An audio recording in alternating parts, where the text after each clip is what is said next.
Tensions are mounting in Bolivia as anti-government protesters and supporters of President Evo Morales square off in cities and towns across the country.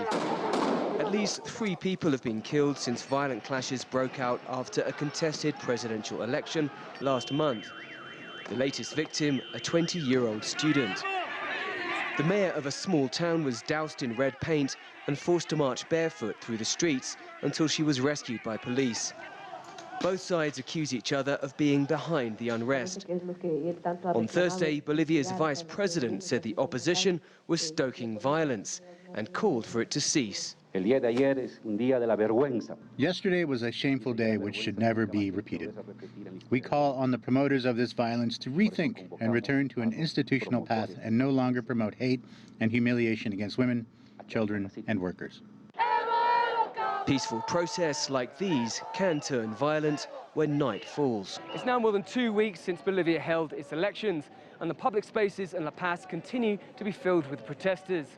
There are those who are demanding fresh elections, but others who are now calling for Evo Morales to step down. At the same time, Morales has thousands of supporters here too, and they are defending their leader. I am not here for a political party or political color. I am here because I'm defending the nation, a sovereign and free Bolivia. We don't want a dictator. Opposition leader Fernando Camacho has come to La Paz saying he wants to personally deliver a pre-written resignation letter to Morales.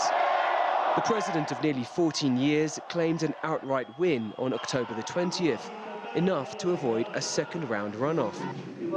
But the win was called into question by an unexplained 24-hour halt in the quick vote count, which, when it resumed, showed a shift in favor of the incumbent president.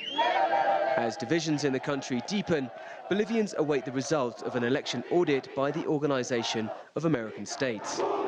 Many hope it could lead to an end to the unrest and uncertainty.